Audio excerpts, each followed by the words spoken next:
Šiuo metu esu Kuala Lumpūre, Malaizijos širdyje. Miestas, kuris iš pirmo žvilgsnio atrodo pigus ir prieinamas, bet už kampo slepia visai kitą pasaulį. Gatvėse vis dažniau matau Lamborghini, Porsche, Bentley. Ir mano misija – išsiaiškinti, kas ir kaip gali sau leisti tokias mašinas šalyje, kur kavos puodelis kainuoja vos kelis ringitus. Ar tai turistai, verslininkai, o gal čia visai kita istorija?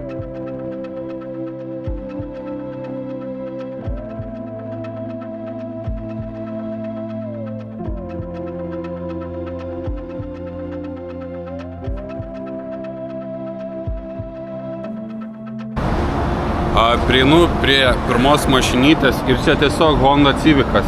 Bet įdomiausias dalykas, kad pas juos čia eina standartiniai tokie Civikai. Honda Civic Type R. Išmetimas didumo, tai nežinau. 2 kumščiai turbūt tilptų.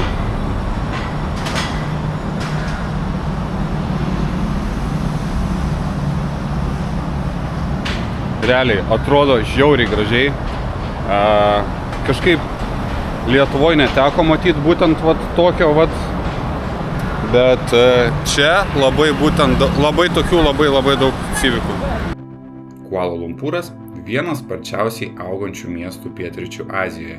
Čia yra ne tik pigus hosteliai ir maistas, bet ir dangoraižiai, privatūs klubai, prabangus viešbučiai bei vieni brangiausių apartamentų regione. Užmačiau porą įdomesnių mašinų, visa eilė jų, tai dabar bandau prieiti. Ten išvažiuoja Dodžas, jau nespėjau nufilmuoti, bet čia turim Bentliuką, žiauriai gražų, savininko nėra, bet wow, ir čia šalia Mansory. Eik tu na. Nieko nesu matęs net parodose panašaus. Kokia spalvytė, jebai. Kokia spalvytė. Ta, nu nafik.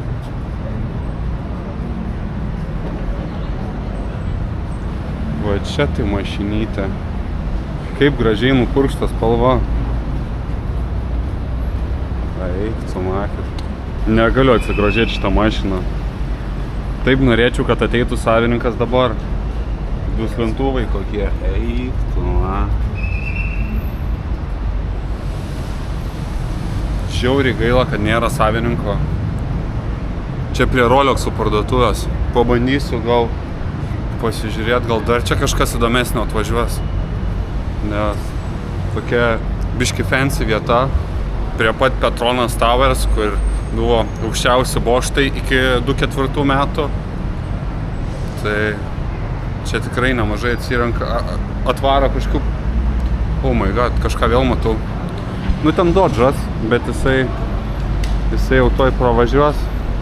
Nu ir Dodžas jau ne toks prabangus automobilis. Va ten stovi kamštyje. Kažkoks labai prabangus prekybcentris, kur labai daug visokių firminių pardžių. Bet čia neužsibūsim, nes čia nėra mašinų, tai lendu į lauką.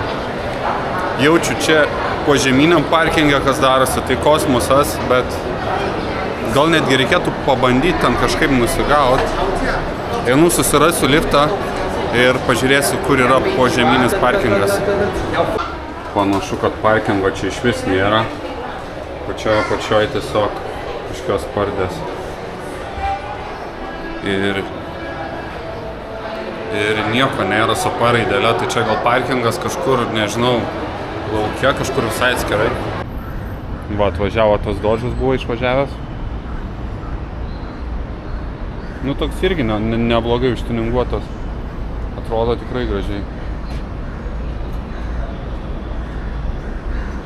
Bet reikia toliau ieškoti. Šiaip čia labai gera vieta. Klausiau apsauginio, ar galima pafilmuoti, sakė be problemų. Tai, bet einam paieškoti kažko įdomiau. Malaizijai labai geras dalykas, kad labai daug 7-Eleven parduotuvėlių Tai va, pasiėmiau juodo šokolado nuotaikai pakelt su riešutais, riešutų su vaisiais, tai visokių mineralų, vitaminų, kad turėti energijos. Tai nežinau, prasideda lietus, greitai temsta, veiksmas turbūt bus patamsi. Kad jau einam pakeliui, tai užsuksime kažkokį parką, kur daug gamtos ir nemokami baseinai. Tai va, einu dabar pasižiūrėti, visai čia šalia ir tada tęsim mašinų paiešką. Kuala Lumpūras tokį turi parką. Pažiūrėkit, kontrastas dangoraižiai iš visų pusių, ta prasme, žiauriai aukšti. Ir čia parkas. Nėra mašinų, visur viskas žalia. Wow.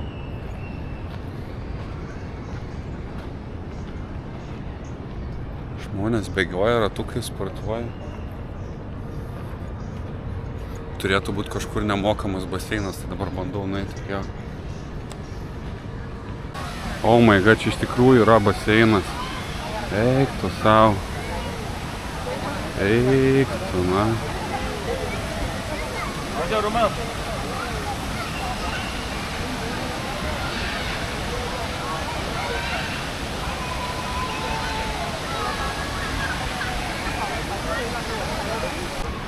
Tokius parkus aš užskaitau. Čia dar nežmogiško dydžio aikštelė žaidimų. Tai čia vienas baseinas, čia kažkokie fontanai, ten toliau matosi be persto eina visokie jau dar irgi baseinai, tik tai netoks žydras vanduo. Bet žodžiu. Vau. Kuala Lumpūras yra tiesiog vieta, kur aš grįšiu tikrai dar ne kartą, nes čia žiauriai faina. Tu čia jautiesi saugiai, visur šalia parduotuvių pilna, visur tvarkinga, šiukšlės nėra beveik. Gali surast kažkur kokį netyčia popieriuką, bet šiaip, vau.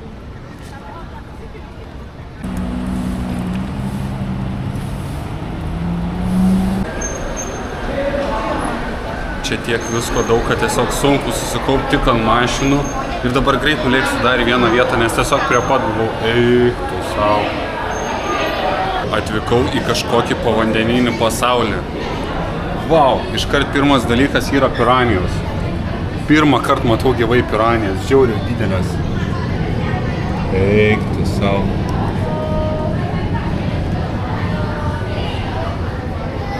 Kosmosas.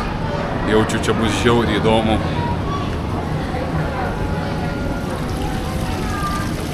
O, čia rajos, esu ir ryklys. Vau. Čia net ne ryklys, čia kažkiek gal amūrai, bet čia varajos yra.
Vau, čia tikras rojus visur. Atsiprašau už visus nuokrypius, tiesiog čia viskas taip įdomu, taip viskas patinka, kad vau. Tai grįžtam prie automobilių, einu toliau ieškoti prabangių automobilių, jų savininkų ir juos pabandyti pakalbinti. Kažką pavyko pamatyti žiauriai gero. Eik, tu man. GTR'as. Ir dar Lamborghini. Nu, na.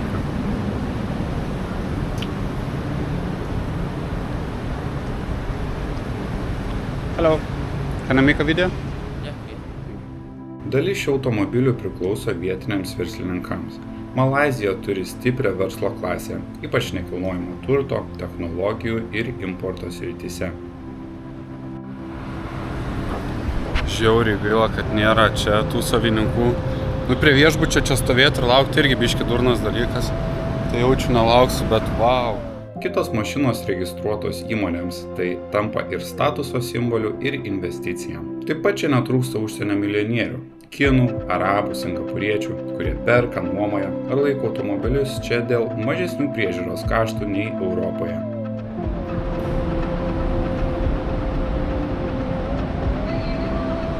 Bet vėlgi savininko nėra, tai tokie reikalai. Dar viena Lambo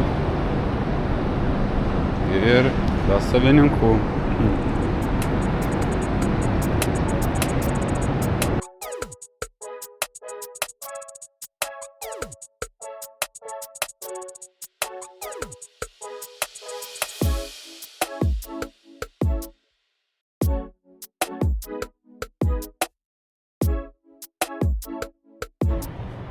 Prie pat mano viešbučio dar tokio grožio mersukas priparkuotas, bet irgi nieko viduj nėra. Baisiai gerai atrodo spalvytė, netakina. Hey, maybe it's yours? It's yours car? No?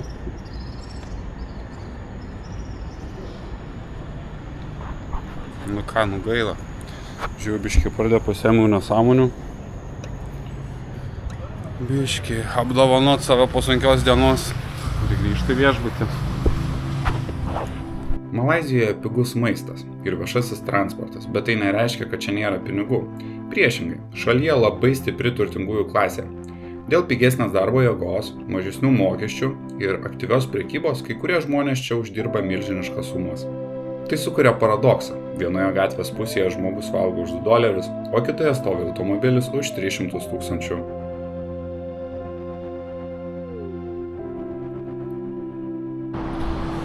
Turim šiandien naują dieną ir tęsiam prabangių mašinų paiešką. Ir galbūt kažkokių, nežinau, parkų. Ką pamatysim pakeliui, ten sustosim ir apžiūrėsim. Lotusas. Retai sutinkamas. Bet va, čia prašau. Atrodo kaip iš salono, visiškai naujas. Bet vėlgi, jokio savininko aplink nesimato. Prie kažkokio prekybos centro. Greičiausiai šopinasi.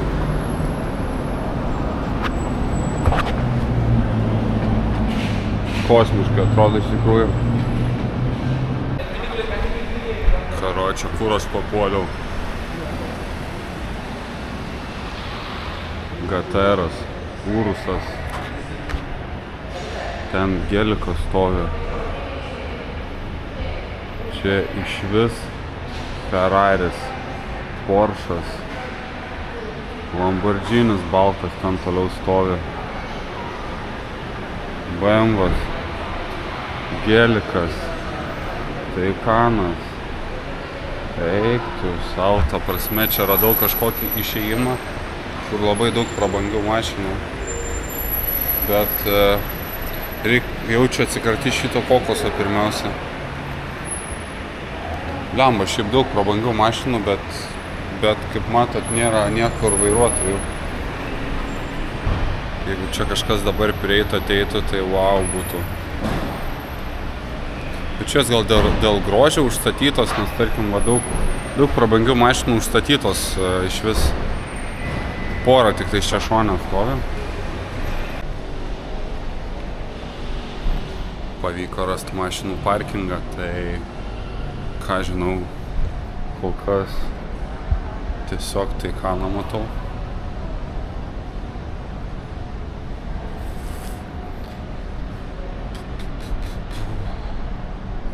Bet čia toks bendras parkingas, tai čia jaučiu labai prabangių mašinų tikrai nepalikinėtų.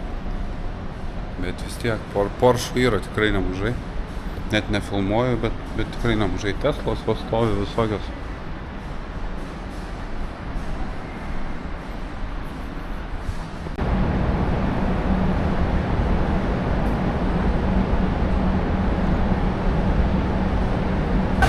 nelabai pavyksta čia rastų savininkų mašinų, tai jaučiu tepus lydę į kažkokį drugelių parką, bent jau taip išnaudosiu savo laiką ir gal tenais bus kažkokių mašinų, neįsivaizduoju. Bet jau čia maltis po miestą biškį atsibodo žiauriai, nes kažkaip blemba.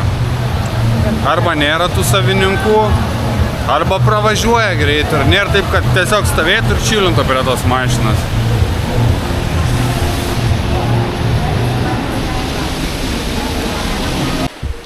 Prasideda tokia biškį įdomesnė ekskursija po kažkokį drugelių sodą, kur gyvena labai daug tūkstančių drugelių. Per tokį užeinam. Kol kas nematau nei vieno. O, jau biškį matosi. Wow. Tai čia yra turbūt didžiausias visam pasaulyje drugelių parkas, kur gyvena 5000 drugelių. Tai realiai taip ir atrodo iš tikrųjų. Per šitą kamerą gal labai nesimatys, bet pabandysiu prigauti, kurie tupi tiesiog ant lapų.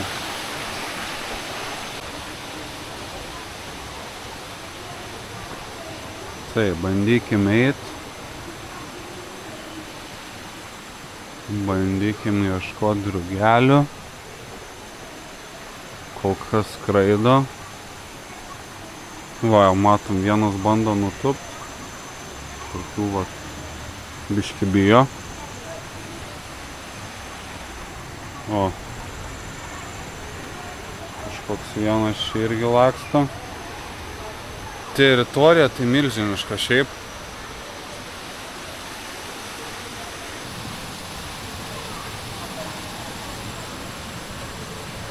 Nepasakiau kiek rūšių, drugelių tai 5000, o rūšių 150 skirtingų, tai jau ne tiek daug. Tai visur palei galvas jos skraido, bet tupinčių nedaug. Arba aš tiesiog jų nematau. Labai daug palei tinklą visur varinėja, tenais toli.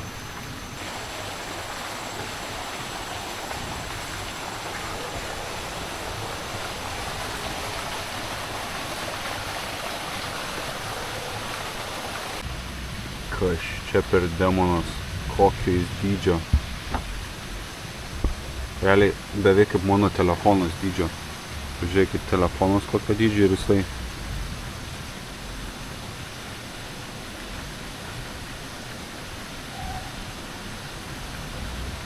Oh my god.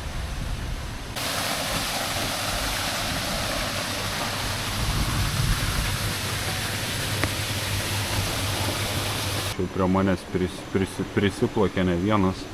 Pažiūrėkit čia kokio grožio šitas, eik tu sau. Ir dydžio kokio. Beveik kaip delnas. Čia prie kėdų kiek laksto. Vienas, antras, trečias. Virš galvos skraido. Man tikrai įdomiau mašinos negu tie drugeliai, bet iš tikrųjų šitam parke, vau, tiesiog. Nesu kažkoks drugelių fanas, bet čia taip gražu realiai. Per kamerą tai gal labai nesimato, bet čia jų tiesiog milijonai skirtingų spalvų. Tai atrodo žiauriai gražiai. O, beždžionės. Vis atėjo baidyti beždžionių.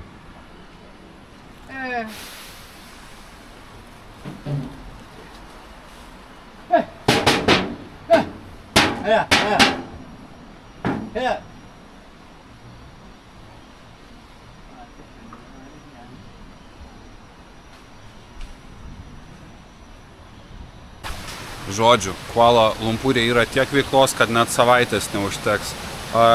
Drugelių šitas sodas ir čia šalia yra kažkoks paukščių sodas, kur labai daug rūšių paukščių, ten ir flamingų ir ko tik tais nėra.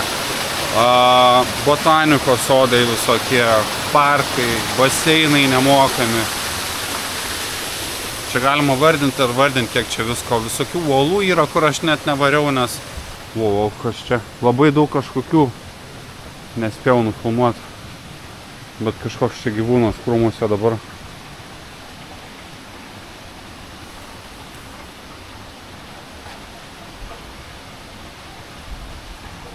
spėju žiūrkį. Viskas, viduosi, kad čia ir baigiu. Nepavyko sutikti nei vieno automobilio savininko, bet buvo tikrai nemažai gražių mašinų. Aišku, labai gaila, kad nesutikom nei vieną, bet gavosi kaip gavosi, ne visada pavyksta. Tai va, grįžtu dabar į viešbutį ir greit laukiau manęs skrydis. Tai čia paskutinė serija iš Malaizijos. Būtinai paspauskit like, parašykit komentarą ir paprenumeruokit, nes greitai laukia video iš kitos kelionės. Ačiū ir iki. Kuala Lumpūras yra miestas, kuriame susiduria du pasauliai – paprastumas ir ekstremali prabanga. Ir galbūt būtent tai ir daro tokį įdomų.